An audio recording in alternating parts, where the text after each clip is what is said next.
Shop the Sherwin-Williams Super Sale and get 40% off paints and stains September 19th through the 24th. With prices starting at $29.39, it's the perfect time to transform your space with color. Whether you're looking to revamp your interior or exterior, we have you covered with bold hues, soothing neutrals, and everything in between. Visit your neighborhood Sherwin-Williams store or shop the sale online. Delivery available on qualifying orders. Click the banner to learn more. Retail sales only. Some exclusions apply. See store for details.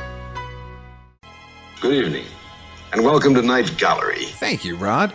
And I want to welcome everyone to Midnight Viewing, where once a month we talk all about your follow-up to The Twilight Zone, Rod Serling's Night Gallery. They say it's Rod Serling's Night Gallery, and it isn't really Rod Serling's Night Gallery, it's somebody else's. Oh, we know. We talk about it a lot. Your curators at Midnight Viewing are the projection booth's Mike White. What can happen to human beings when trust is wiped out by suspicion? And CultureCast's Chris Stashew. Small boy encased in a crystal ball. And I'm Father Malone. The kind of thing that usually infests nightmares. Join us monthly at Midnight Viewing, the Night Gallery podcast at weirdingwaymedia.com. Doesn't remotely belong to me. I have no proprietary interest in that at all.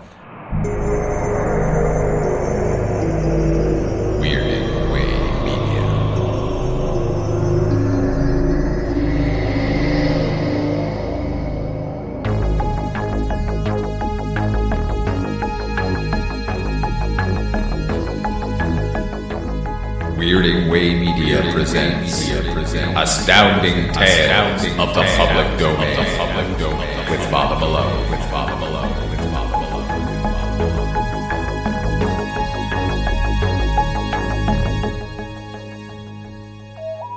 Rough Beast by Roger D. Aycock. The field of the experimental telethink station in the Florida Keys caught the fleeing Morid's attention just as its stolen Federation lifeboat plunged into the outer reaches of nightside atmosphere. The Morid reacted with the instant decision of a harried wolf stumbling upon a cave that offers not only sanctuary, but a lost lamb for supper as well. With the pursuing Federation ship hot on its taloned heels, the Morid zeroed on the telethink signals, fuzzy and incomprehensibly alien to its viciously direct mentality, but indicating life, and therefore food, and aimed straight for their source. The lifeboat crashed headlong in the mangroves fringing Dutchman's Key, perhaps 10 miles west of the Oversea Highway, and less than 2 from the telethink station. The Morid emerged in snarling haste, anticipating the power plant's explosion by a matter of seconds, and vanished like a magenta-furred juggernaut into the moonlit riot of vegetation that crowded back from the mangroved strip of beach. The Morid considered it a success. The lifeboat went up in a cataclysmic roar and flare of bluish light that brought Van, the telethink operator on duty, out of his Goldberg helmet with a prickly conviction of runaway range missiles. It all but blinded and deafened Ellis, his partner, who was cruising with a portable telethink in the station launch through a low-lying maze of islands a quarter of a mile from Dutchman's Key. Their joint consternation was lost on the Morid because both at the moment were outside of its avid reach. The teeming welter of life on Dutchman's Key was not. The Morid headed inland, sensing abundant quarry to satisfy the ravening hunger that drove it, and that craving satisfied, to offer ample scope to its joy of killing. The Morid's escape left Shax Tall, Federation ship's commander, in a dilemma bordering upon the insoluble. It would have been bad enough to lose so rare a specimen even on a barren world, but to have one so voracious at large upon one so teeming, as the primitive telethink signals demonstrated, with previously unsuspected intelligence, was unthinkable. This, at the outset, was Shaxtal's problem. Forbidden by strictest galactic injunction, he could not make planetfall and interfere with a previously unscouted primitive culture. Contrary-wise, neither could civilized ethic condone his abandoning such an unsuspecting culture to the bloody mercies of a Morid without every effort to correct his blunder. Hanging in stationary orbit in order to keep a fixed relation to the Morid's landing site, the Federation commander debated earnestly with his staff, until a sudden quickening of the barbarous telethink net made action imperative. 2 of the Autocathons were isolated on a small island with the Morid. Unwarned, they were doomed. So he grouped his staff about him, sitting, crouching, coiling, or hovering, as individual necessity demanded, and as one entity put the whole into rapport with the all-but meaningless signals that funneled up from the telethink station in the Florida Keys, and in doing so, roused a consternation as great as his own, and infinitely more immediate. The flash brought Van away from the telethink console and out of the Quonset station to stare shakenly across the tangle of mangroved islands to the west. Wayman came out a moment later, on the run, when the teeth-jarring blast of the explosion woke him.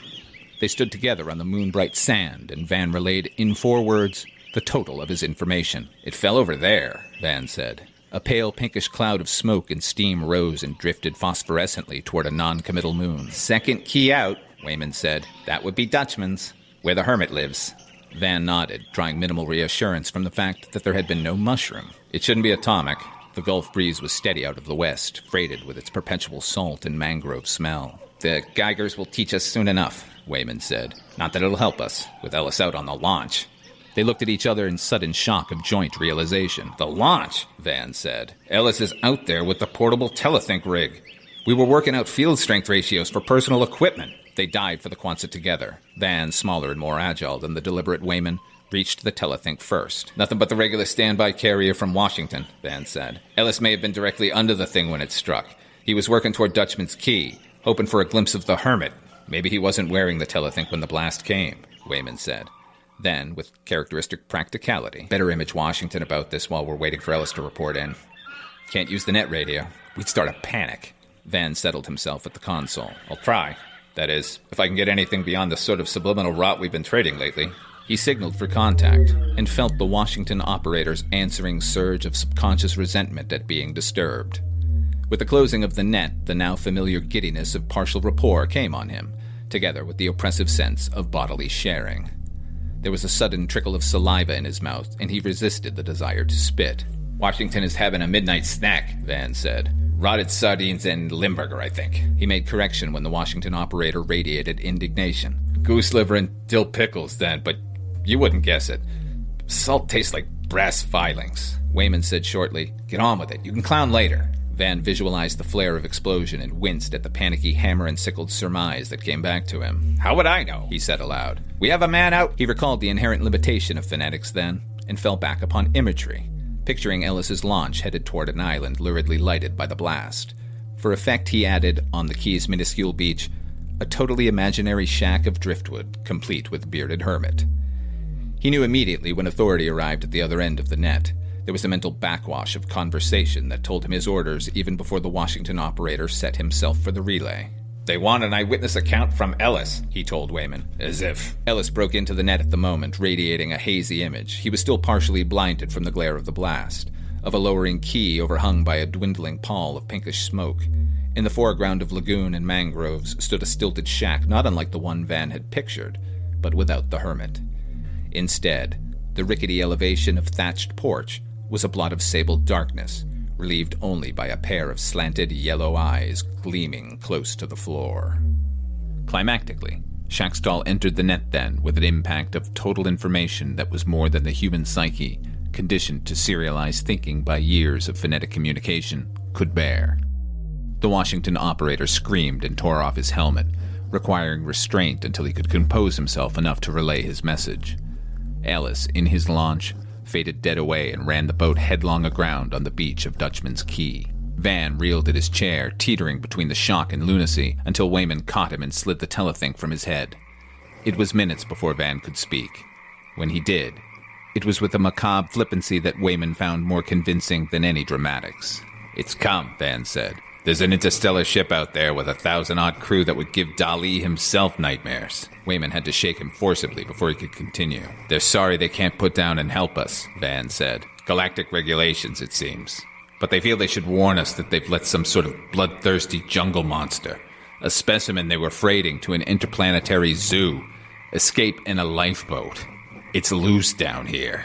Dutchman's Key," Wayman breathed. "What kind of brute could live through a blast like that?" "It left the lifeboat before the power plant blew," Van said. "They're tracking its aura now. It's intelligent to a degree, about on par with ourselves, I gather, and it's big. It's the largest and most vicious life form they've met in kilo-years of star trading." He frowned over a concept unsuited to words. "Longer than thousands. Their culture goes back so far that the term doesn't register." "Ellis," Wayman said. "Tell him to sheer off. Tell him to keep away from that island." Van clapped on the Telethink helmet and felt real panic when he found the net vacant, except for a near-hysterical Washington operator. "Aliens are off the air," he said. "But I can't feel Ellis. Maybe he isn't wearing his Telelink. I'll try his launch radio." He had the microphone in his hand when Van said, "They got the message in Washington and they're petrified. I asked for a copter to pick up Ellis and the Hermit if they can reach them before the thing does, but they're thinking along different lines. They're sending a squadron of jet bombers with non-atomic hydrogen to make sure the beast doesn't escape to the mainland and devastate the countryside." Wayman said incredulously, "They'll blow the key to bits." "What about Ellis and the Hermit?" "Ellis is to evacuate him if possible. They're giving us 20 minutes before the jets come. After that," he didn't have to finish. At midnight, old Charlie Trask was wading knee-deep in the east side grass flats of his private lagoon, methodically netting shrimp that darted to the ooze-clouded area stirred up by his ragged, wading shoes. An empty gunny sack hung across one shoulder, ready for the coon oysters he would pick from the mangrove roots on his way back to his shack. In his dour and antisocial way, Charlie was content. He had nearly enough shrimp for boiling and for bait, with the prospect of coon oyster stew in the offing. He had tobacco for his pipe and cartridges for his single-shot .22 rifle and a batch of potent homebrew ready for the bottling. What more could a man want? The blast and glare of Lemurid's landing on the western fringe of his key jarred Charlie from his mellow mood like a clear-sky thunderbolt. The concussion rattled what teeth remained to him and brought a distant squall from his cat, a scarred and cynical old Tom named Max, at the shack. "Damn rockets," was Charlie's instant thought. "Fool around or they blow us all to hell." The rosy phosphorescence, drifting up from the mangroves a quarter of a mile away, colored his resentment with alarm. A blast like that could start a fire, burn across the key, and gut his shack. Grumbling at the interruption of his midnight foray, Charlie crimped the lid tight on his shrimp bucket and stalked back along the lagoon toward his shack. The coon oysters would have to wait. 5 minutes later, he reached his personal castle, perched on precarious pilings in a gap hewn from the mangroves. The moon made it, to Charlie, a thing of black and silver beauty, with Max's yellow eyes gleaming from the porch floor like wicked, welcoming beacons. Still muttering, Charlie waded out of the shallow water ooze and stumped in squishing shoes up the ladder to his shack. The shrimp bucket he hung on a wall peg out of Max's calculating reach.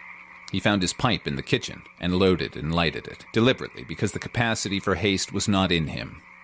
His homebrew crock bubbled seductively, and he took time out to raise the grimy toweling that covered it and sniff appreciatively.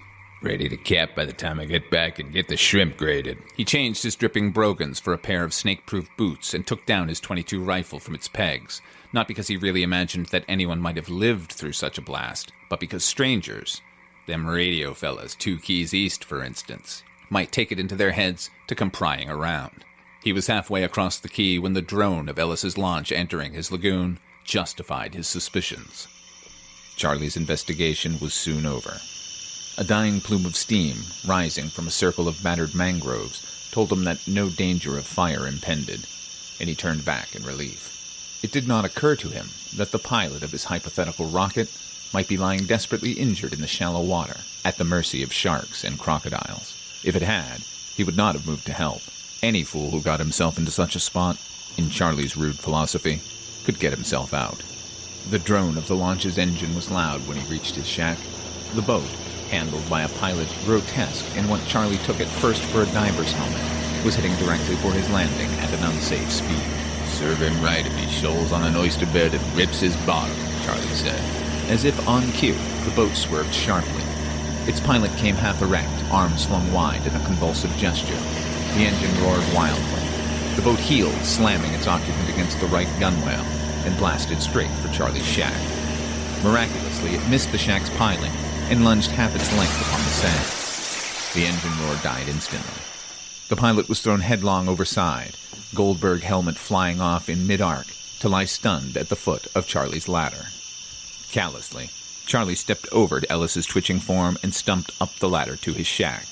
Max, who had taken to the porch rafters at the crash of the launch, came meowing gingerly down to meet him. "It's all right," Charlie told him. "Just some fool that don't know how to handle a boat." He leaned his rifle against the wall and brought a split bamboo chair from the kitchen. He was not too late. The bucket, when he took it from its peg, still slithered satisfactorily with live shrimp. The squawking of the launch radio roused Ellis. He groaned and sat up, dazed and disoriented by the combined shock of Shackdoll's telepathic bombshell and his own rude landing, just as Wayman gave up his attempt at radio contact. In the silence that fell, Ellis would have fainted again, except for the chilling knowledge that he was unarmed and afoot on the same key with a man-eating alien monster that might make its appearance at any moment. He collected his wits and breath to stave off the black pall of shock that still threatened. "Come down from there and help me push this launch off," he called up to Charlie Trask. "We've got to get off this key. Fast!" Charlie separated a menu-sized shrimp from his bucket. "You grounded her," he said sourly. "Push her off yourself." "Listen," Ellis said desperately. "That blast was a ship from space, from another star. A wild animal escaped from it, something worse than you've ever dreamed of. We've got to get out of here before it finds us." Charlie grunted and chose another shrimp. The Morid, as Shackstall had pictured it, rose vividly in Ellis's memory, fanged and shaggy and insatiably voracious, a magenta-furred ursine embodiment of bloodlust, made the worst by its near-human intelligence. He described it in dogged haste, his eyes frozen to the tangle of inland underbrush behind the shack. "No such vomit in these keys," old Charlie said. The launch radio blared again in Wayman's voice, speaking urgently of jet bombers and deadlines. A glance at his watch brought Ellis up from the sand in galvanic resolution. "In 12 minutes, he said grimly, "a squadron of planes will pinpoint this key and blast it out of the water. I'm not going to be eaten alive or blown to bits arguing with you. If I can't push the launch off alone, I'll swim." He scooped up his fallen telethink helmet and ran for the launch. At the fourth step, his foot caught in the iron-hard stump of mangrove root that had been chopped off inches above the sand, and he fell heavily. Pain blinded him. His right ankle lanced with fire and went numb. He fought to rise and fell again when the ankle collapsed under him. "Hell," he said just before blackness claimed him for the second time. "I've broken my leg." His 12 minutes had dwindled to 7 when Ellis roused. He tried to stand, his twisted ankle momentarily forgotten, and gave it up when the mangrove spun dizzily before his eyes. He couldn't afford to pass out again. He made one last-ditch bid for help. "My leg's broken," he yelled up at old Charlie Trask. "Get down here and lend a hand." Charlie glowered and said nothing. Max bounded down the ladder, tail stiffly erect and scarred ears cocked at the underbrush in baleful curiosity. "The thing is coming this way," Ellis called. "Your cats sense it. Will you let us all be killed?" Charlie Trask grated another shrimp. Swearing bitterly, Ellis caught up his telethink helmet and slid it over his head. He found the net in a welter of confusion. Washington demanded further information. Van at the station was calling him frantically. His own scramble for help images only added to the mental babble. On the Federation ship, confusion was nearly as rampant. Shackstall's dilemma still held. He could not make planetfall. Time was too short for aid now, in any case. But neither could he, with clear galactic conscience, desert the harried primitives below while hope remained. Ellis's predicament forced Shackstall to decision. He could only follow the Morid's aura and relay its progress. It could not be helped that the relayed image was blurred of definition and weirdly askew. The Morid's visual and auditory range differed so sharply from either human or galactic that even over the ship's wonderfully selective telecommunicator, little of the Morid's immediate surroundings came through clearly. Its aura arrived with a burning intensity that turned Shackstall and his group faint with empathetic horror. But the fact that the Morid had just made its first kill obliterated all detail for the moment beyond a shocking welter of blood and torn flesh. Ellis fared a little better under the second telepathic blast than he had the first. He managed to snatch off his telethink helmet just in time. "The thing just killed something out there," he yelled at Charlie Trask. "It's coming this way."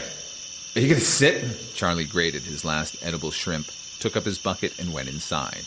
The leisurely clinking of home-brew bottles drifted after him, clear and musical on the still, hot air. Ellis looked at his watch and considered prayer. He had 3 minutes left.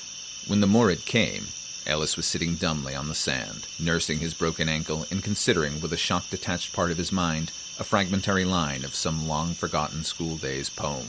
What rough beast is this? The rest eluded him. The underbrush beyond the shack rustled, and the Morid's ravening image sprang to Ellis's mind with a clarity that shook his 3 net participants to the core. One of them passed endurance. Van, in the station, said, "Dear God," and braced himself for the end. In Washington, the operator fainted and had to be dragged from his console. Aboard the Federation ship, Shackstall radiated a shaken "Enough!" and tentacled a stud that sent his craft flashing on its way through subspace. At Charlie Trask's shack, Max bounded across the clearing and into the brush. There followed a riot of squalling and screaming that brought Charlie out of his shack on the run. Ellis sat numbly, beyond shock, waiting for the worst. Unaccountably, the worst was delayed. Charlie came back, clutching a protesting Max by the scruff of the neck, and threw down something at Ellis's feet. Something small and limp and magenta-furred, smeared with greenish blood, and very, very dead. "There's your varmint," said Charlie. With 1 minute remaining before the promised bombers roared over, Ellis, with a frozen clarity he had not dreamed he possessed, radiated a final message before he fainted again. "Call off the jets," he said, in effect. "It's over. The beast is dead. The hermit's cat killed it."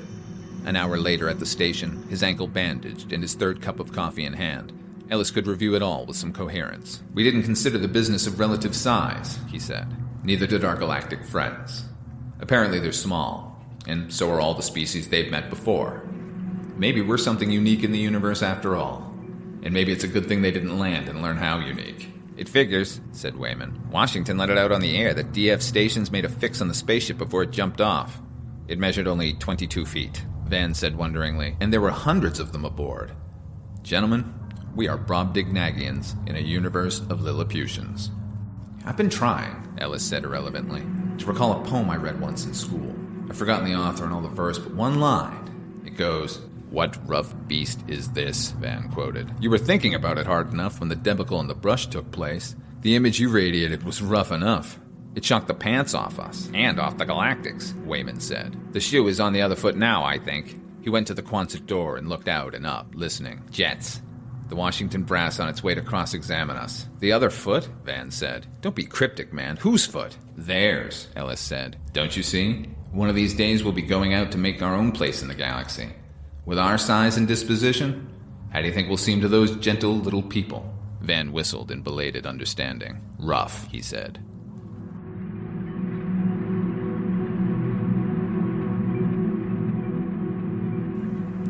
This episode, performed and produced by Father Malone. Music by HP.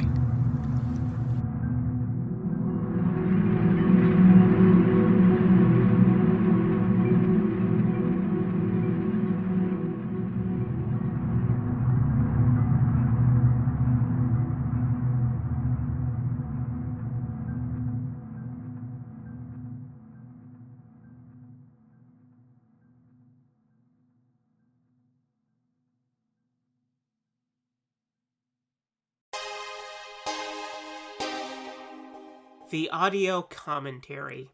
It's a dying art form, but here at One Track Mind, I, your wonky yet affable host Ryan Luis Rodriguez, analyze film through the prism of these embryonic forms of podcasting, one audio commentary at a time. Masterpieces, crapster pieces, live action, animation, cult classics, films literally no one has ever heard of. No track is too small, and no track is too big. Join me and my guests from the entertainment world as we keep these features alive every other Tuesday. Hey, who else is going to discuss Bill and Ted's Bogus Journey one week and Citizen Kane the next? Us, that's who. Sure, you have to put up with my voice, but there's a certain give and take in this industry. That's One Track Mind, part of the Someone's Favorite Productions family and available wherever you get your podcasts.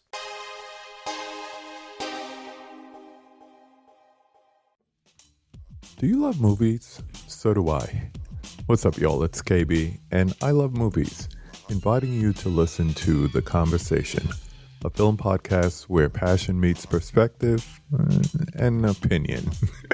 From the old school to the new, I invite a guest on to discuss the movies that thrill us, challenge us, break our hearts, or even blow our minds. There's always new episodes dropping wherever you get your podcasts. So join the conversation. We don't just watch movies. We love talking about them too. The Conversation with KB Loves Movies, a part of Someone's Favorite Productions podcast network.